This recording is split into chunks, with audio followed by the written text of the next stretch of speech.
Good morning. Welcome to SCube TV. Today we have a special guest, the State Representative Padma Kuppa with us. Welcome to the show, Padma Kuppa ji. So Representative Padma Kuppa. So she represents, 41st district, which is the Troy and Classen, and she got elected to the state representative position in 2018. 17 got elected and started resumed the office. In 18. So, how are you, Padma Kuppa, today? I'm well. Thank you for having me, Srinivas garu. You're welcome. Thank you very much. And we want to know, understand, can you help us out and understand how has it been your first term as a representative in the state legislature, please? Sure. So, what the state legislature consists of is 110 representatives from all across the state of Michigan. I represent about 100,000 people in two cities. One is Troy, where I live, and the other one is Classen, which is about 15% of the voters and 15% of the community. I represent in the state legislature. I go there Tuesday, Wednesday, and Thursday. We have session, and we vote on policy. And we also set the state budget. So we are a split legislature. We have two chambers.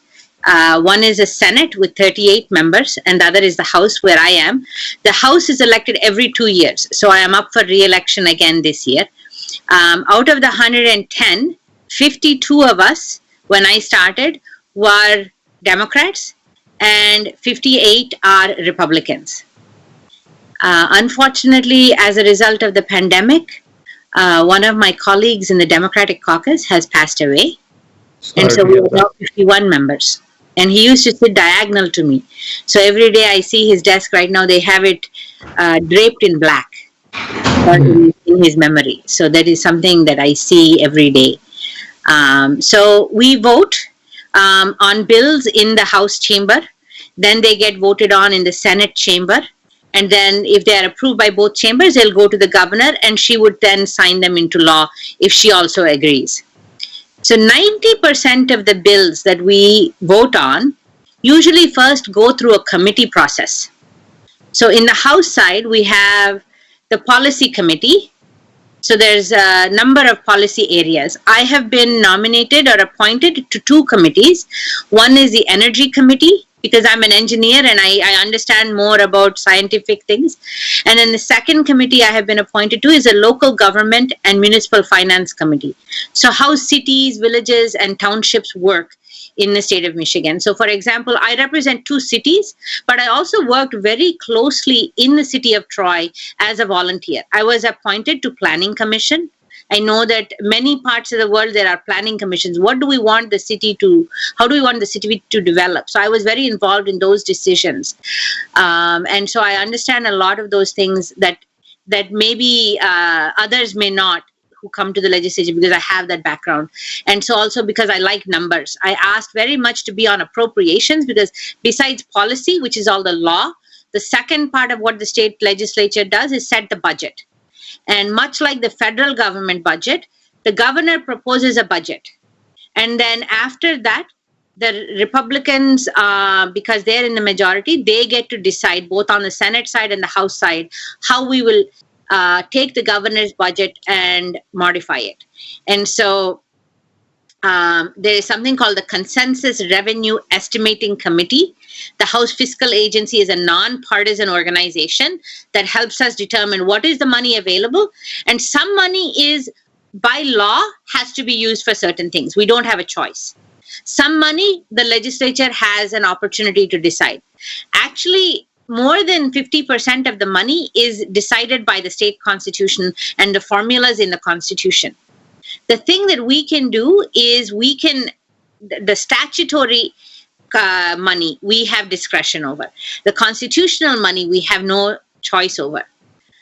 So one of the challenges is that the legislature, because we can do what we want on the statutory side, one of the things that has happened consistently, and this is one of the things I fought for, is that we should not take money that is assigned for the public schools or for education and use it for something else. And so my predecessor, who is a Republican, Martin Hauerlach, on the last day of his session, He gave very, very strong speech on the floor saying this is wrong. And so I agree with him. I think this is a fiscally irresponsible decision.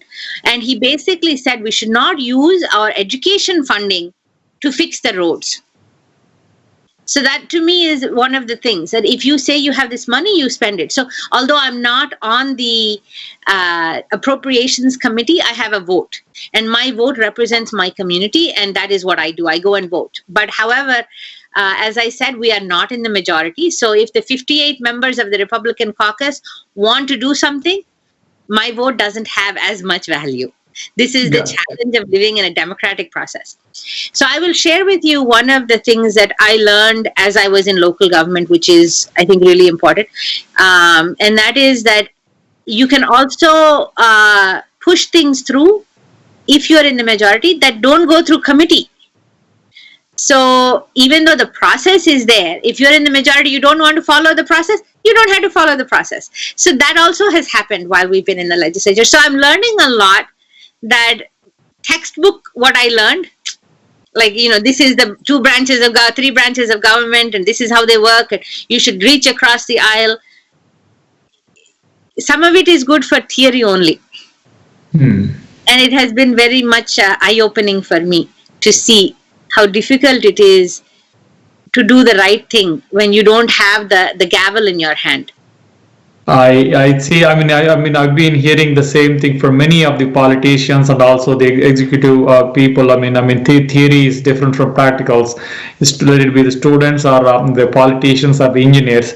So, I mean, I'm hearing the similar things from you too. So, which is nice and nice to have you here. So you brought in a good point about the education system, public schools, and the funding for the public schools. And I know even before you became a legislator, you've been advocating about the not diverting the funds from the allocated for the public schools to the charter schools.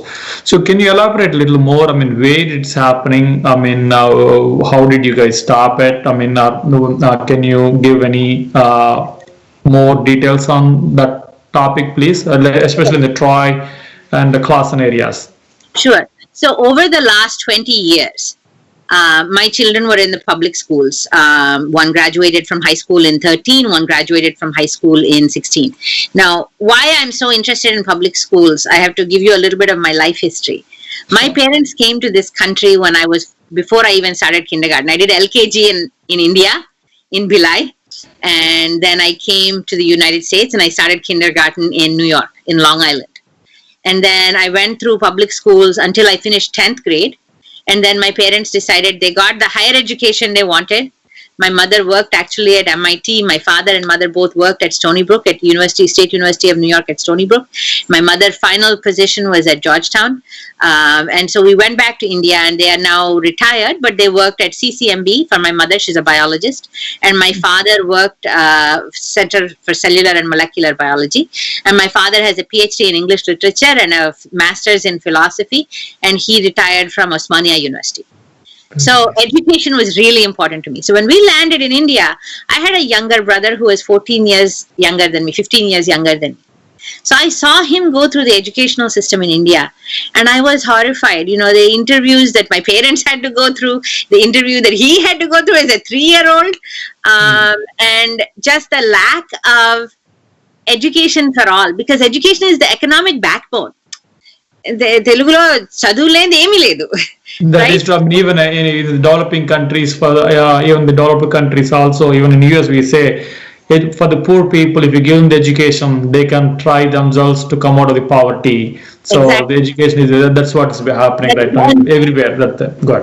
And so I said, public education is such an amazing thing, because it says that everybody, doesn't matter where you live, doesn't matter what your parents know, you have an opportunity to learn how to read, how to do math, and get the basic life skills to get the next level. If you have the energy to do things, you can do them.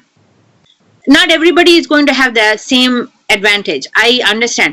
I am an engineer, my husband is an engineer, so we are able to help our children with calculus. My father was an English professor. This is why I have so many books behind me. I have very good English language skills, right? And so this is the advantage that some of it is inherent, some of it is, but we had to have the same basic structure so that every child, regardless of where they are born, what they are born to, what condition, they have a basic education. And to me, that was what a public school allowed me. Because what did my parents know about America, right? So my parents sent me to public school, and I learned how to think, I learned how to read, I learned to question, and my parents supplemented it. And so I felt very strongly that India didn't have that same public education. And I knew that even though my parents went back and wanted to settle in India, that was one of the reasons that I came back. And I'm going to laugh and tell you, you're going to laugh when I tell you. The second reason I came back was, when I was growing up, water was never an issue, right? Because you open a tap here in the United States and you drink, and you open a tap and you get a hot shower. Yes. When I went to India, we had to get buckets. We had to wait for that 1 hour where they give you water so that you collect water and, carry the tindaloo and do all that, right? So I was like, I want to live in America because this is a basic civil, what you get out of government. Yes. Mm-hmm. Basic needs are met. So governmental support of education and access to drinking water and good, clean water. So those, I said, I want to go back to the United States. So my mother said, if you like being a doctor or being an engineer, America wants more engineers and doctors. So I did not like the sight of blood. I loved math. And that is why I became an engineer. I went to REC Warangal and I got my F1 visa. As soon as I got my bachelor's, first thing I did, I went to Madras, got a F1 visa, came back here for graduate school. And, back in 1988, this is not a common thing. Girls usually got married and came with their husband. I wanted to come on my own. I wanted to have that independence. This is one of the things that my dad always says, America taught you independence. And so I came back and then eventually got married and had kids. And when I wanted, my husband and I were looking for an opportunity to buy a home and settle down. Both of us are engineers, so it made sense to come to Michigan. Gotcha. That's how I landed in Troy, because it had good schools, a lot of job opportunities. Big Beaver is one of our main roads. Chrysler is not far away, so GM. And so my husband was working in the auto industry. And so I also eventually got a job in the auto industry. But I realized when I got here that I needed to volunteer. And so I started volunteering in the schools. And so that is when I saw what was happening in the state legislature. And that the school budgets are set in Lansing. And so I used to go to Lansing to advocate with the prior state representatives and say, please don't cut education funding, because that is the essential building block of an economy. You want a strong economy, you have to make sure your children are educated. Whether they go for college or whether they go for labor training, technical training, become plumbers or computer technicians, or whether they go to college and become lawyers, doctors, and engineers. But they need to get that basic K-12 education. And they kept cutting. So by the time my son was in high school, in his French class, and it was a requirement in his high school to take 4 years of a foreign language. There were 33 kids in a foreign language class. That is just in a high school class. That's too many students. And similarly, in the elementary school classes, they had 26 kids, and they went beyond sometimes. And so this was a real problem, that I was very concerned that we were cutting education. And so finally, that is why I decided to run, because we can't keep cutting education. And so that is why I ran, and that is what I have been working on. Now, I can talk about other things, but I want to kind of give it back to you, give you back the ball, because interesting. Very interesting journey. How you, went back to India, and then the reason for you to come back to US is also very interesting. And also the schools. You also mentioned that about the public schools, and also the government is encouraging the charter schools. So can you talk a little more about the charter school? What is the charter school concept? Why is the government encouraging charter schools, whereas the Troy schools are doing much better? Compared to any other schools and other towns. Yeah. So I really appreciate if you can talk a little more about why the new concept of charter schools coming up and why government is encouraging it? And yeah, please. So charter schools, there's actually a really fantastic video about charter schools. Backpack full of cash, and I can put it in the chat window if you give me a minute. Backpack full of cash speaks to the onset of charter schools. Basically, they felt in some places that public schools were not working. And so the backpack full of cash was taken to explain the educational reform and how they privatized public school education. And so that means that only those who have money have access to education. And so it's a very scary thing, because to me it goes back to why in India only some people have access to education, and in this country it used to be that everybody had access to education. Yes. And now we are changing that only they are creating a divided society where you have people who have education, people who don't have access to education. And so for me that was the first thing. Second thing is the requirements of a public school are that children should be able to read at a certain age, a certain level. So you have these tests that you do. Even when I was growing up, there were tests. There was a California test that was taken in 5th grade. And then SAT, for example, is taken in high school. So there's standardized tests to make sure that the school is providing the level of education. Now, one of the things that has happened is that for charter schools, they are not given those requirements that they get my tax dollars, but they are not held accountable to those standards. In fact, in 2019, a charter school that took our tax dollars took in students, and they were very selective in who they took. So they only took people whose parents can bring them to the school. They didn't take children, they had requirements. So they didn't take children who have special needs. They didn't take children who might have learning disability. Maybe they have Down syndrome or autism. Or those They didn't take those students. They only took the kids who parents can help and do everything. And they didn't provide any transparency. So I have a friend who worked in Grand Rapids public schools, and the person who is the principal or the head of that charter school drove a very fancy car, and the kids weren't given the education, and then suddenly they closed the schools. In some situations, they close the school after they get all the state money. They close the school in the middle of the year. And so now the public schools in that area they're by law required to take those students. So the students didn't get an education. The money has already gone to the charter school, to that fancy car that person is driving. And they're not. So this is the story of what's happening. So I actually introduced a bill this year to make sure that whatever requirements on reporting that public schools have, charter schools should also have that same transparency of reporting. We think that is the first thing that we should make sure, is that if you're getting my tax money, I want to know what you're doing with it. I want you to know what I'm doing.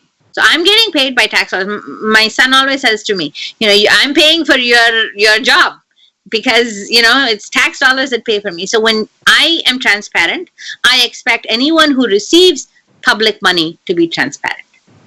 And that's a huge problem for me. But let me put the backpack full of cash information in the window, in the chat window, so that you can share it with the viewers.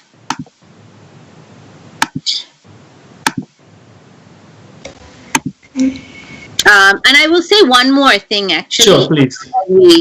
And that is that, in some places, public schools are not working, right? We know that in some places, public schools are not able to provide the best education.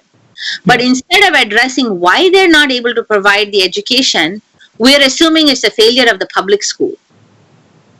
And we know, even in Troy, and you'll be surprised, in Troy, there are children who come to school hungry, don't have the means to learn. When you come to school hungry, we have an organization in India called Akshay Patra.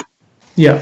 Akshay Patra started because when children come to school hungry, they cannot learn. So instead of addressing the poverty, if we're saying the school is failing, that is a problem. So a public school where the children are not able to come to school with a full stomach will fail. It doesn't matter where, whether it's in India, in some Palam in Andhra Pradesh or Telangana, or whether it's down to Detroit, yes. I had a young woman that worked on my campaign that went to a charter school because her public school didn't have the resources. But her charter school was run by a missionary organization. And so there's complications in that as well. So that is a whole nother separation of state is one of the values in America. Sorry to interrupt you. Why is the public schools in some areas failing? I mean, I know we brought in one point, like the poverty is one area. Is there anything else, or like how the education or the teaching or anything with the teachers or system? So I'll give you an example. So one of the things that we did was we don't have busing in every area in Troy. A lot of people get their children to school themselves. Yes, high school. Within the 2 miles, I think, right? I mean, if you are within 2 miles, you cannot ride a bus. Now, we as a state have cut back how much money you can give for transportation for public schools. In Troy, it's okay. You know what? Parents will manage. Parents are very dedicated. They will get the ride to the child. They'll form carpools. They'll do all of that. But let's say you live in rural Michigan, somewhere here. It's a 1 hour drive. Do you think the parent is going to be able to take the child to school every day? No. It will be challenging. Very challenging, especially in the winter time. So those kids are not able to get the education. Right now, because of the pandemic, we have great broadband here in southeastern Michigan. In our homes, look at this. We are connected with people in India. We're connected with each other. We have access to internet. Yes. We're able to talk. In some parts of Michigan, there is no broadband. How does a child right now, during the pandemic, have access to education? Troy teachers have been working so hard because it's required by their contract. So this is the other thing. When you have a teachers union, there is an expectation of what the teacher is going to do, and the teacher is willing to do it because they're getting a decent pay. They're getting their health insurance coverage. When the job is hard, especially if you think about elementary school teachers, you know who have the biggest problem with urology problems, bathroom related problems, because when they're elementary school teachers, because they can't leave the children, right? But they have so many benefits they get that account for the low salary they get paid. If we don't value, this is one of the things as an Indian and as a Hindu, I value my guru. Yes. Teacher is your guru. And so we don't value the teacher and we don't pay the teacher. In the charter school, they don't pay the teachers. They don't have to pay them because there's no law. And so you're not going to get the best teachers the way that we get in Troy. And so that is one problem. So transportation, teacher pay, these are things that the charter schools don't have to provide. Finally, I'll talk about one more thing, and that is access to textbooks. Do you know that in charter schools, not every child has a textbook? In fact, in public schools also, if they don't have the resources, someday I take home the textbook, someday you take home the textbook. That is not good either. Sharing the books. Gotcha. That's a very good, coverage on the charter schools and the public schools. So, you also talked a little bit about roads in the beginning. The funds from the public school has been diverted to the roads.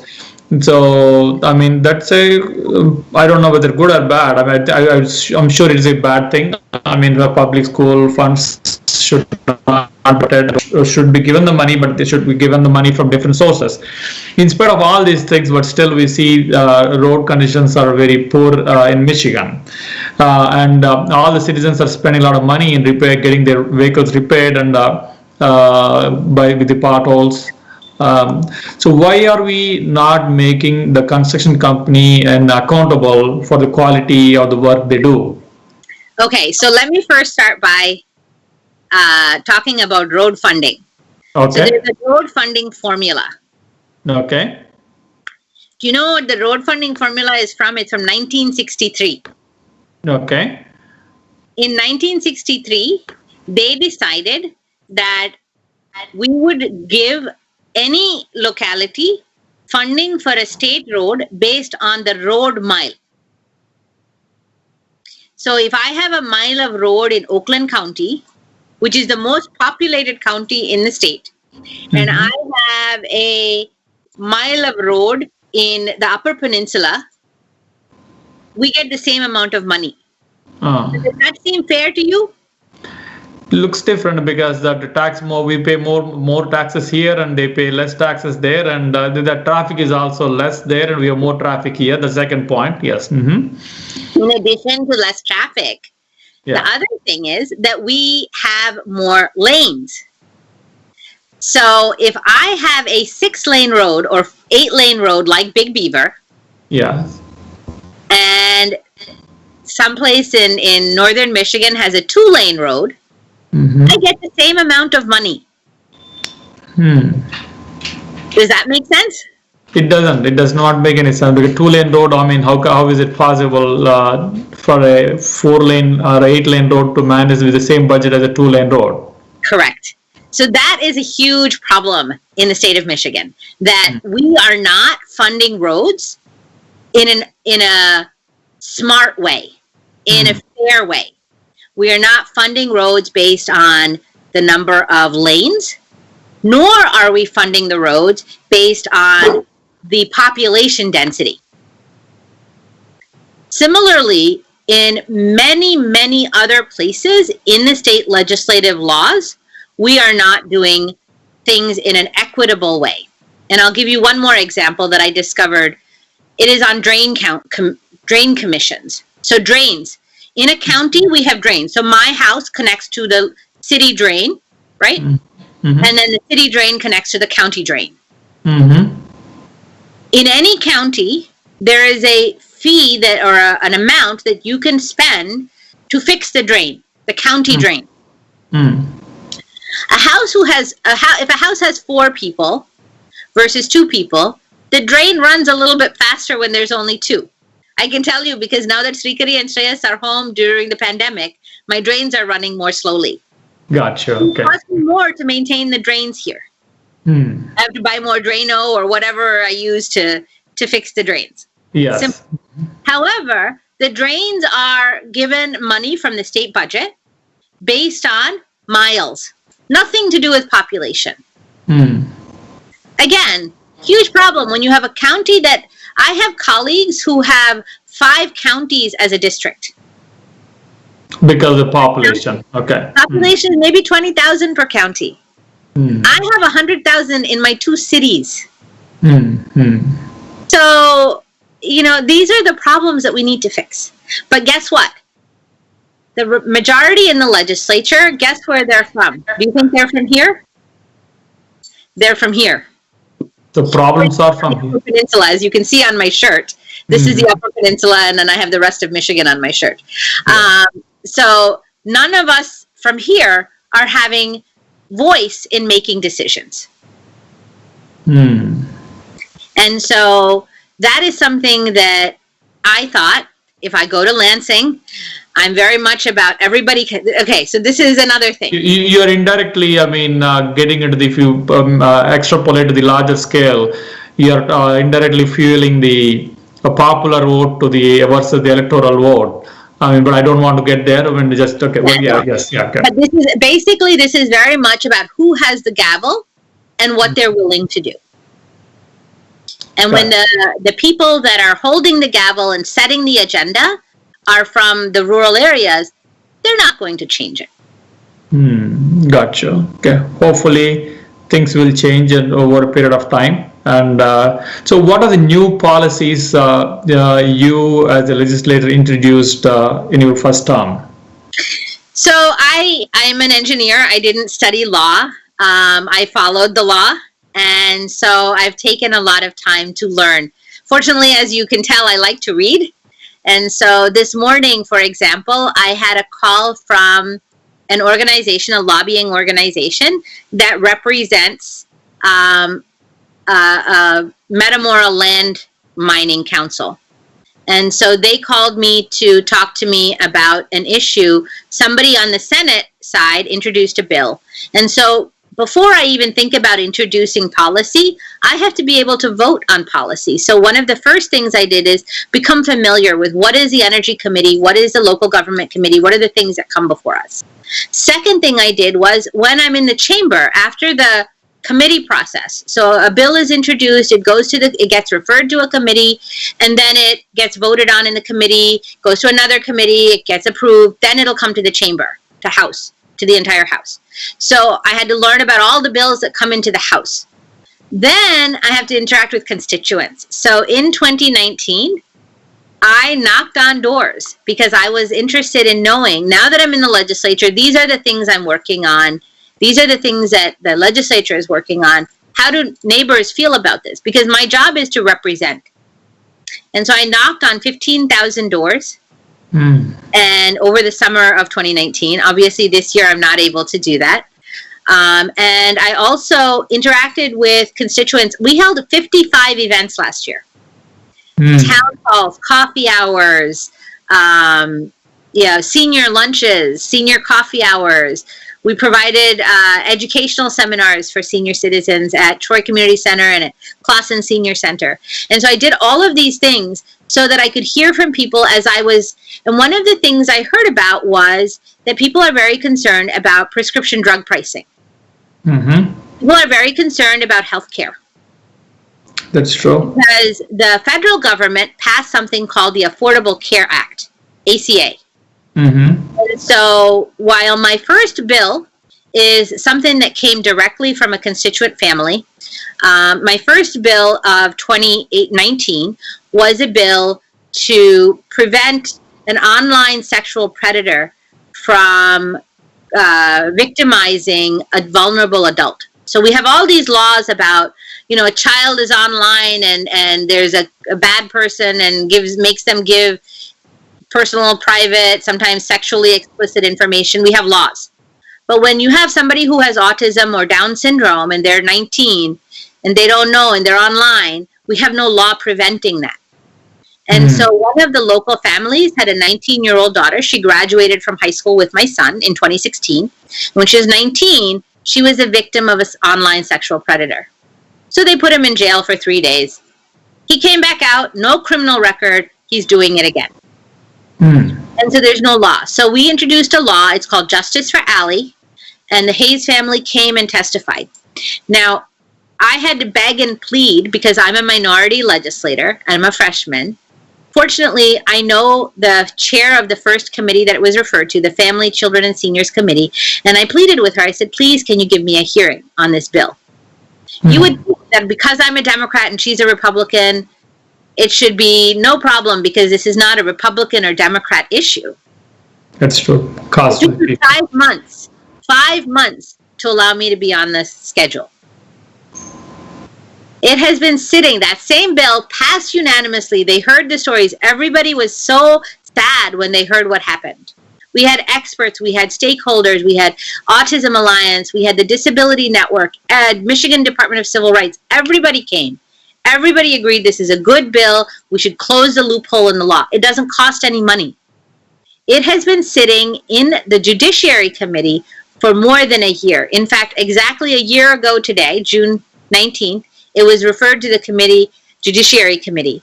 They have not given it a hearing. How long would it take to give it a hearing? 15 minutes, half an hour?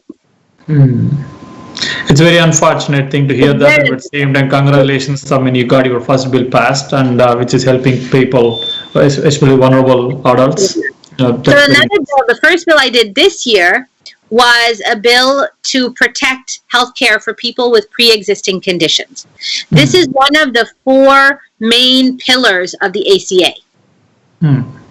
I am part of a bill package that would protect the ACA into Michigan law. So it would enact ACA. If the federal government overturns it because the Supreme Court, whatever, that's fine. We in Michigan will be smart because it will cover more than 5 million Michiganders have health insurance as a result of the ACA that did not have it before. Imagine if all those people didn't have health care during the pandemic. Pandemic, yep. I even today I see some signs, Obamacare signs, and they're in front of their house. I mean, in their yard. I mean, still. I mean, then I understand. I mean, they needed the pre-existing condition coverage for the pre-existing conditions. Looks like. Yeah, go ahead. Sorry to interrupt you. My bill is really simple. It's a one-page bill. It says nobody can deny coverage for people with pre-existing conditions, just like the ACA. It's 51% of Michiganders have pre-existing conditions, especially seniors. And so it's really important as we get older, because Michigan is aging much more than it is having new people. The average age of Michigan is going older and older. And so we must make sure that we protect seniors. That's a good point. I mean, yeah, as you said, I mean, we are not attracting the new, youngsters from outside. I mean, the census was saying that, we are only getting 18,000 people from immigrants, and only people who are here, they're growing up. I mean, we are not attracting any new people from other states. So that is the reason we are aging. I mean, Michigan is aging right now. So that's a different topic. I'll come back to you later on that. But I just talked about healthcare. Sorry, God, you want to say something? Yeah, we had a half hour. I just wanted to make sure that I only had a half hour scheduled for this. Oh, okay. If you're running out of time, I'll wrap it up very quickly. Not an issue on that. No, I can be here for about another 10 minutes. No issues. Okay, we'll cover important topics. So, and then another thing is you more about healthcare. I mean, hospitals right now are helping out the people in the pandemic, but at the same time, they are not able to survive because of the economical losses they are incurring right now. So is there anything which government trying to help the hospitals, because they are the one who are serving the people during this pandemic time? Sure. So there's an organization called Michigan Hospital Association, and they have a government relations advocate, lobbyist. And so they come to us if there is a need for any changes or anything that the government needs to do. Now, many hospitals are for-profit, or not-for-profit. So there's a balance between whether they're for-profit or not-for-profit and what we can do to help depending on that. But it's a complex issue and requires more than one stakeholder group, because it affects doctors, it affects Michigan State Medical Society, it affects Oakland County Medical Society, there's nurses organizations, there's a number. So good policy usually means that nobody is 100% satisfied. Then all the different stakeholders, and I think, that's something that I learn and I think being a Hindu, this is one of the things I'll say, and from being in the temple. We've always encouraged at Bharatiya Temple from people from all over India, and, Vaishnavites, Shaivites, Iyyars, North Indians, South Indians, Telugu, Gujarati, that diversity of thought. And, even at Chrysler, when I think about the work that I did, I worked on projects where we had people from Turin, people from Brazil, people from India and Pune and Hyderabad and Auburn Hills, these different voices with different ways of doing, product configuration. For me at Chrysler was my favorite project. And, we do things differently in each country based on how we sell cars. And so having those experiences in the volunteer sector and in the in the public sector and in the private sector, and personally, am I Telugu, am I Indian, am I Hindu? There's so many different aspects of my identity, and so being able to balance between all of those different things, I think that really is how policy also is crafted. Is you have to be able to see things from a different perspective. So, for example, a bill came to our local government committee last week that the environment groups are really interested in supporting. But the manufacturing groups were not, because they're very concerned about how it affects their power supplies and things like that. And DTE and consumers were affected. And so, just being able to hear and to come up with a common solution, I think that's really important. So I'm switching the topic here. I mean, you've been in the committee, local government and city work committee. At the same time, I mean, during this pandemic, I mean, most of the cities are struggling right now to meet their ends. To meet their ends. So, I mean, is there any help? I mean, I know the federal government is talking about few things. I mean, state, what are the things, I mean, state government is looking at and helping these cities? I mean, when I talk to mayors, I mean, they say they have cut down many avenues for the revenues, and also they have cut down many of the initiatives to cope up with the loss in the revenue. Sure. So one of the things that I will go back to is, remember I said they control and we don't control? There are things in municipal revenue sharing that I would like to see changed. There's actually a very good explanation of what's happened in municipal revenue sharing from the state government back to the city. So cities give the state money, and then the state then decides who gets the money back. Now, is that done equitably? How have the formulas been created? And I'm going to be very blatantly partisan here and say I call it Republican math. Because over the course of the last 40 years, the money that has been going to states has been going down. The way that the formula has been figured out. And so we need to fix that. And now one of the people who was responsible for that formula, the policymaker, his name is Gary Wolfram. He's from Hillsdale College. I attended an event called in addition to belonging to committees, I belong to caucuses. Caucuses are where you have areas of interest. So I am on the Women's Caucus. I'm the chair of the Equal Pay Task Force. I am also in the Municipal Caucus, where we talk about local government issues. So this gentleman by the name of Gary Wolfram, who was one of the architects of our municipal revenue sharing, said we need to fix it. But we need the political will to fix it. He needs to convince his people from up here who agree with him in the past that now it needs to be time for the people down here. We are the economic engine for the state of Michigan, and we should have a say in where the monies go and how the monies are allocated. So there's actually a really great organization called Michigan Municipal League and another one called Michigan Township Association.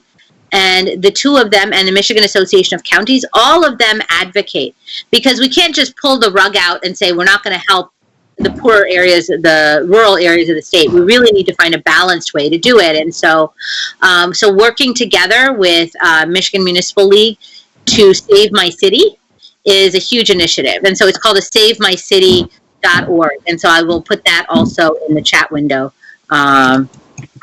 Thank you very much for your views and also the inputs. And due to the time constraint, I would like to leave it this way. And also, do you have any message to the audience and the listeners right now? Sure. So this is one of the hardest jobs to do, I think, because at a time like this, during the pandemic, during the economic crisis and the health crisis, you're pulled in so many different ways. And having the caring for people, I think that's what makes me a good legislator, and that's what will always make me a good legislator. And the support of the community is really important, that people follow what I'm doing and lift this up, because this, to me, I am a brand ambassador as an Indian American. They see me as a state representative for House District 41, but I'm also an Indian American. I'm also Hindu. And I think it's really important that I also want young people to get involved. I think this is one of the biggest challenges we have right now. And that is that young people must get involved and learn how politics works. And I would love to have students join my office as interns.